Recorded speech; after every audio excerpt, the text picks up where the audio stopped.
All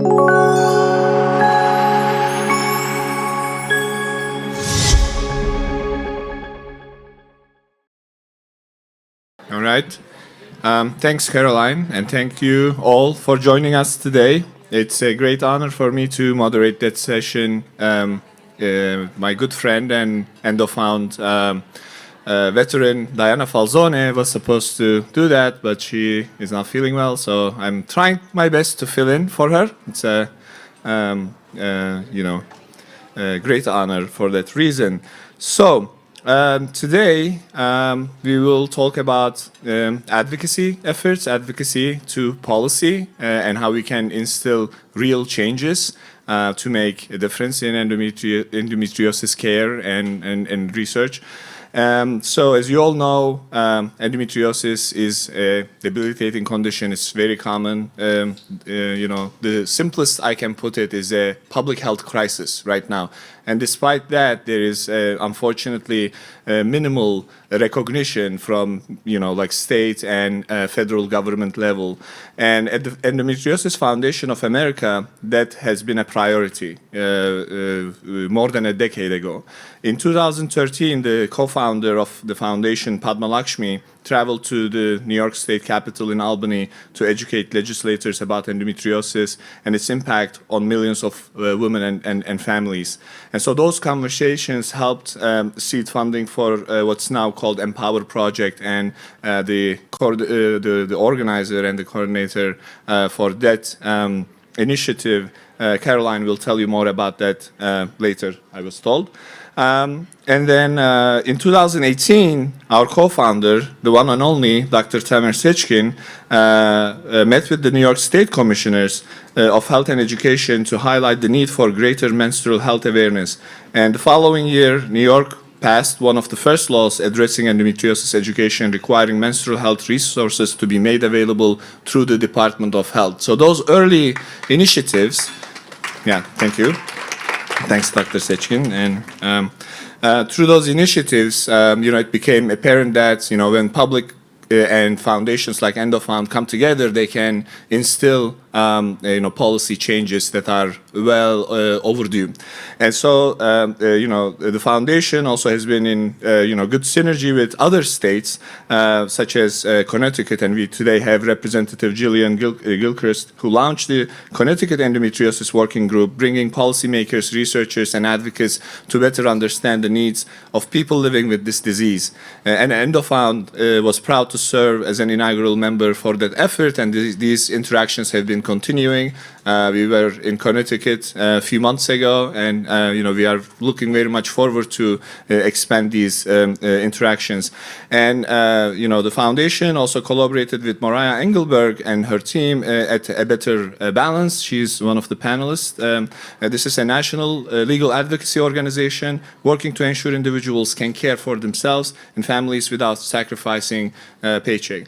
And then the most important thing is these initiatives are great, but they are not sufficient. So we need to expand those. And I think this panel will address, some of these gaps and how we can collectively work on closing those gaps. And for those interested in getting involved, the foundation recently launched an advocacy toolkit to help patients, clinicians, and advocates engage with policymakers in their own states. It's available on endofound.org. I'm sure you know that website, so go in there. And, if you are in a different state other than New York and Connecticut, those are the examples that we have good. Go and, think and come and discuss and ask, so that these initiatives will go into sister states, and together, hopefully, we'll make a difference. So, with that, I'm pleased to introduce our panelist, Representative Jillian Gilchrist, Connecticut State Representative and a leader in advancing endometriosis policy through the Connecticut Endometriosis Working Group. Welcome, Representative Gilchrist. And the next, Dr. Kanako Hayashi, Professor in School of Molecular Biosciences and the Center for Reproductive Biology at Washington State University. She's a phenomenal scientist. I've seen her work, and I had the pleasure to actually chair the session that she spoke. In addition to her outstanding research, she's a wonderful member of her community in Washington State, where she leads advocacy efforts within Washington State, and hopefully these efforts are going to become legislations and will help women who are suffering from endometriosis in Washington State. And finally, Mariah Engelberg from A Better Balance. This is a leading national legal advocacy organization working to expand workplace protections for individuals managing health conditions and caregiver responsibility. So welcome, and thank you so much for joining the panel. So to start, I'd like to talk about the role that states can play in moving these issues forward. And I think, Representative Gilchrist, you have taken a really pivotal role in establishing the endometriosis working group in your state to better understand the needs of people living with this disease. So my question is, from your perspective, can you a little bit elaborate more why states need to take a more leadership role in addressing conditions like endometriosis? Wonderful. Yes. Can you hear me? Is this on?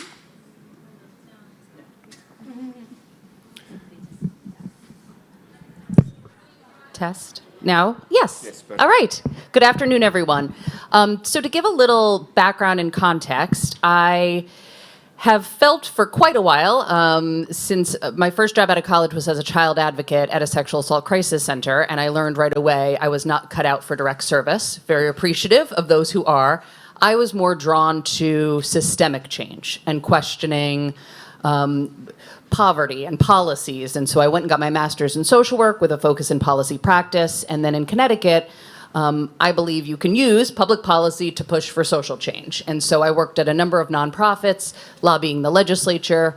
And then in 2018, I ran for office. And so I've been, sometimes they use the word outspoken, I think just strong and vocal, maybe we'll say that, strong and vocal feminist in the state working on women's health and safety. And so a colleague said to me, can we grab coffee? I have an issue I think you're going to be really interested in. And she proceeded to tell me her experience with endometriosis. And I was horrified because while everyone's experience is unique, unfortunately, there are common dynamics, and she had been made to feel like she was crazy her entire life, sent to see mental health providers, told she was dramatic, and then when she was trying to get pregnant, she experienced infertility, and that's when they said, oh, you have this thing called endometriosis. I guess it wasn't in your head. So I left that meeting angry, went home and did some research, and when I found out that 1 in 10 individuals with a uterus, disproportionately women, have endometriosis, and lo and behold, it hasn't been studied, I was more angry. And so I decided I would use my advocacy skills to develop a working group. A coalition is what we call it. And so I brought together folks who live with the disease, advocates for different women's health and safety issues, and different state agency folks, like the Department of Public Health, Department of Mental Health and Addiction Services, since the mental health piece, a whole host of folks, and we started having conversations. And this was 2021. We've met monthly ever since on Zoom, and it did a few things, which is incredibly important. It raised awareness in our state. Endometriosis now at our state legislature is something everybody knows about and everybody talks about. I've had countless colleagues, both men and women, come to me and say, thank you so much for doing this. My wife, my sister, myself, has endometriosis. It was never discussed. We were able to pass legislation early on to require continuing education for physicians. But the thing we're most known for, and we're very excited about, is we passed the first of its kind in the nation, state-funded biorepository.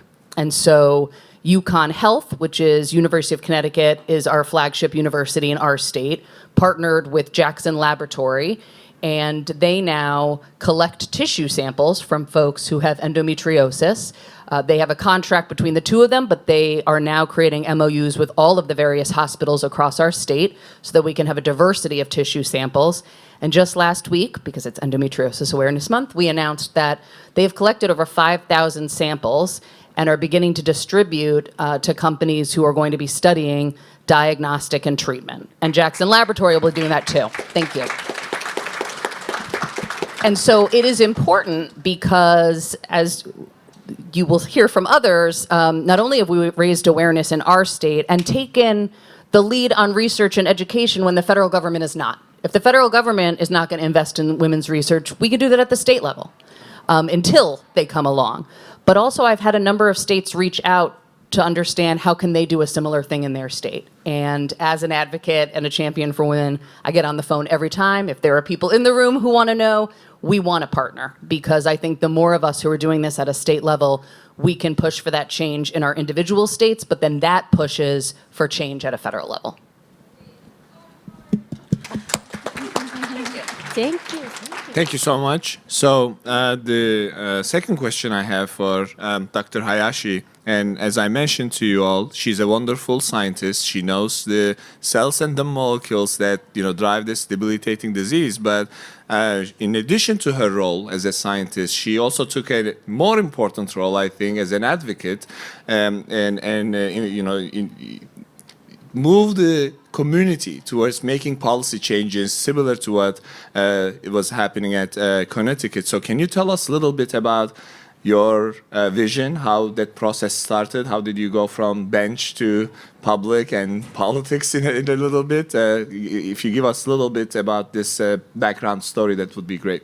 Yes, of course. Hi, everyone. I'm Kanako Hayashi from Washington State, all the way from West Coast to the New York. I told the first day, I'm first time being in New York City, so excited to be here. Anyway, yeah. So you all understand, Dr. Shachkin say, everybody understand, doctors need to be educated, right? Specialists, how you can see a doctor's specialist, right? You see, somebody asked a question to him, general surgeon knows endometriosis? No, no one knows. So how we can change the education to doctors? How nursing school never teaches in endometriosis. How nursing system, nurse education can change the education system, PA. We need to work like Jillian, registry people, the state level at the beginning, educational system, training system, and even patient. Do you learn the menstruation when you are age 10? Maybe menstruation a little bit. Washington said what's happening. Ideally, you start learning reproduction around the 5th grade. However, you don't need to be in the class. So parents sometimes pull the student go to vacation. So you don't need to take those classes because it's not counting for grades or anything.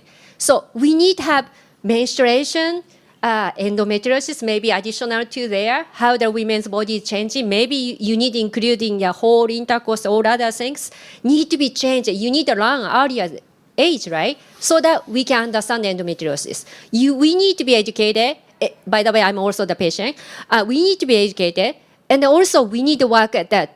Doctor need to be educated, nurse need to be educated. That's why I'm working to try to develop non-hormonal therapy. But in addition to my science, my background, the research, I'm really passionate. But we need to work hard. Registry people, actually I'm working Senator Tina Owell, the Washington State Registry. Unfortunately, Connecticut successfully, New York successfully doing that, but Washington for a small bill unlikely we will pass. But we have to have a strong, different strategy to make it happen. So we definitely need to connect Connecticut more to learn. You mentioned the toolkit is available. We need to learn so much more. And then start step by step in the local. Hopefully, make it happen. She's actually trying to run in Congress. We need a hot-type person in the Congress, federal level, right? Please, make sure it happen.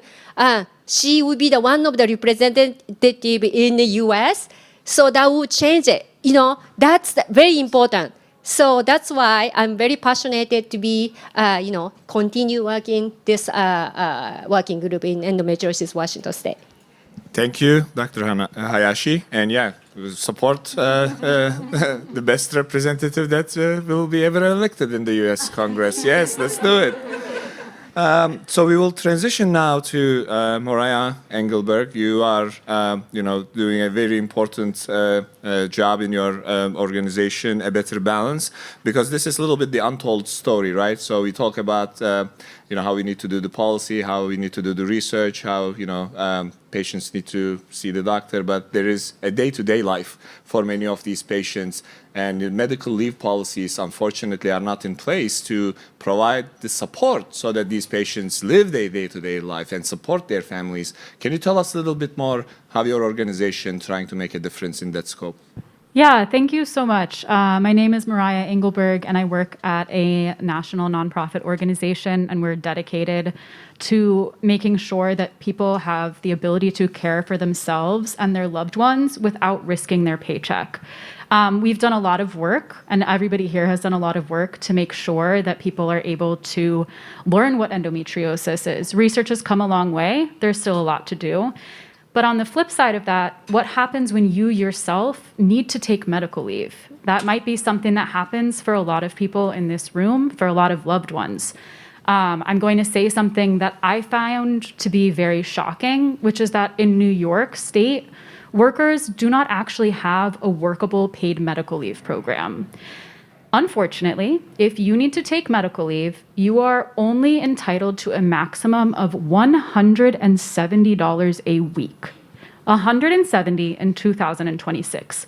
That's absurd. It's shameful. Nobody can live off of that. To make matters worse, you don't actually have job protection or health insurance continuation. The worst time to learn that you're not going to get health insurance is when you need to take medical leave. We think it's wrong. We've been working with the Endometriosis Foundation to try to make sure that workers are able to take the medical leave that they need. And specifically, the work I focus on is for people who work in the state of New York. Obviously, nobody can live off of $170 a week. You can't live if you aren't going to have a job, and you can't live if you aren't going to have your health insurance. So one of the things that we've been working on with the Endometriosis Foundation is trying to raise our paid medical leave program to fit with the times. It's partially because, as we all know, it can take a long time to get diagnosed. And by the time you finally are able to receive that diagnosis, you might need to take time off of work. It happens. And you shouldn't be forced to sacrifice your own health for a paycheck. And so we've been working very closely with a couple of organizations to try to make sure that you are able to receive the medical leave that you need and deserve.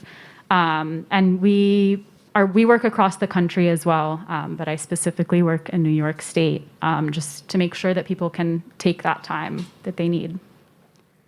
Awesome. Thank you so much for your efforts for that. Okay, so now I'll go off the script, screw those papers. Let's be real. Like, endometriosis facts are a public health crisis, right? So it's unacceptable that many women, our families, sisters, all of you are here, are suffering, and we are talking about access to healthcare, medical leave, diagnosis delays, treatment options. And I was talking to someone yesterday at here, and I was giving the analogy, like in 1910, 1920s, if you were a cancer patient, the only way that you can get the diagnosis and treatment is by surgery, right? Mm-hmm. Now we are in 2020. Not everybody is lucky enough to have an access to a wonderful surgeon like Dr. Sechkin. If it's 1 in 10 women is suffering from that condition, this is a public health crisis. And so I want to, bring it to the panel's discussion. How can we close that huge gap? How can we take the example of Connecticut, now Washington State, EndoFound advocacy groups, your organization, and close that huge gap? What are the steps that you have in your mind for the next 5 years or decade we can work collectively to close that gap? It's a tough gap to close, but let's speak it out loud. So I'd jump in and say, I think the importance of collaboration is that we each play a different role. And so I can't do what I do as a policymaker in this space without learning from folks who do the science, right? Who work in a variety of fields, who have endometriosis. And so I'm doing as much as I can at the state level. My lever is public policy. And so some of the things we're looking at to do in Connecticut, we did ensure that our paid leave program does cover folks for when they need to take off time for endometriosis. And our program allows you to take it as one big chunk of 12 weeks, or you can take it intermittent, which would be helpful because you could use it once a month. Yep. We partnered and now have menstrual products in schools and public places in the state of Connecticut.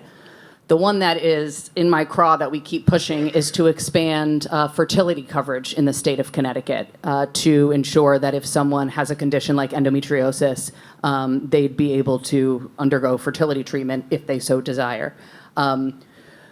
So you can push as much as you can at the state level, again, policy lens. And what history does show us about public policy, like gay marriage, for example, when states pass it, state by state, it eventually pushes on the federal government to pass it. And so I am a true believer in that, and so that is one strategy. That said, you do also get to a place where you need federal policy to change. And if we're speaking about the amazing surgeries, right, and excision surgery, a big barrier is that the coding for excision surgery is currently the same as the coding for ablation surgery. And I can't change that in Connecticut. We need to change that federally. And so you get to this place where, okay, we're going to keep pushing, but we then need the federal government to make some changes as well. Otherwise, we hit this wall. And so that's why I think truly, like, it's a team effort. And the more we can share this information and what we're learning, the more we move it forward. Dr. Hayashi? I 100% agree with you. We need to work together, all get together. So one of the things all we know, endometriosis, if you go to the ER, we know the symptoms, right? But they don't show. They don't show the ultrasound. They don't show the CT. They don't show the blood test. You look normal, but you're patients. So how we can this situation to see immediately go to the specialist? This gap is so much. That's why you needed to see so many doctors, gynecologists, so many. So we think this educational system definitely need to be changed. I used to teach the medical student, first year, second year medical student. There is no curriculum. Yes, I'm a reproduction major, so I teach it, the gynecology related, everything. There is nothing required those things. No more the prep one test exists. That time we still needed to have a prep one. So we basically follow what's the requirement for medical student. There is nothing cover those things. So how we can change it, the educational system, including nursing. There is nothing, they have no, some patient were nurse, right? I know even you are nurse, but you don't know anything about. So I think that part, we all need to work together. I learn so much. I'm a scientist, but I don't see often listen the how surgeon talking about, endometriosis expert surgeons are talking about. Today, this meeting, yesterday, I learned so many things. 100% agree, we all need to work together. I love to hear all patient experience. That's very strong power. We need to have advocacy together. And then again, state connection. So many levels we have to work together. But hope that happen, and then definitely make it. Hopefully that work. It's just I really want to move forward and from the state level to the federal level. Even current crazy situation, what's going on in the U.S. All right, thank you. Yeah, I think what everybody has said is really 100% true, and it is this collective effort. And it is also a collective effort of all of our voices. And communicating, there are all of these extra pieces. You have the research piece, you have education, you're sharing your own story. And I think that one of those, the key thread there is just that everybody has the ability to speak up and to talk to their friends, talk to their loved ones, talk to their representatives, reach out to people. And I think that that is just that other piece, and that we all do really have a role to play in creating longstanding advocacy and longstanding policies for everybody across the states. That's wonderful, and I share those sentiments. I think collaboration is key. Human nature competes. When it comes to endometriosis, we gotta work together. It doesn't matter which state it is. The states, our sister states, are gonna come together and elicit that ultimate federal change. And the world is not composed of just U.S., so we need to also think globally, like how we can set the stage for many countries that, this disease is not even known and there's no endometriosis foundation in that country because, many people all around the world are suffering from that condition. So I think collaboration, open dialogue, but also, bringing patients and scientists and clinician and advocacy and policymakers together, I think that's going to be very critical. So we cannot do it alone. So all of you in the audience, call your representatives, tell them about the disease, work together in your neighborhoods, and this is going to happen with that grassroots movement. And I think the panel members are an example of how you can make change. So in the next few minutes, I will give some good news that the foundation is doing, and then we will have maybe one comment from or two comments from the audience, because this panel is amazing, and we are 5 minutes early. Yeah, this panel is amazing. We were like, we're gonna be punctual, we're gonna use our time effectively. No, hey, I have it here. 25 minutes, we are 30 minutes. I have data. Yeah, so great. Yeah, it's 25 minutes. Yeah. All right. So the news is Endometriosis Foundation of America going to Capitol Hill, talking to HHS people. Dr. Sechkin will be there together with Alexis Roderick-Joel this coming week, and they are going to push federal government to understand what endometriosis is and push them towards making policy. It's a long journey, but I trust Dr. Sechkin's ability to convince people and bring them together. So that's one. The second one is EndoFound has developed, as I mentioned to you, this advocacy toolkit. And please check the foundation website. The email is advocacy@endofound.org. If you have any ideas, if you want to learn more about these initiatives, please be in touch with the foundation. And I would like to thank everybody for being here, especially wonderful panelists and the foundation. Thank you all for being part of this important effort.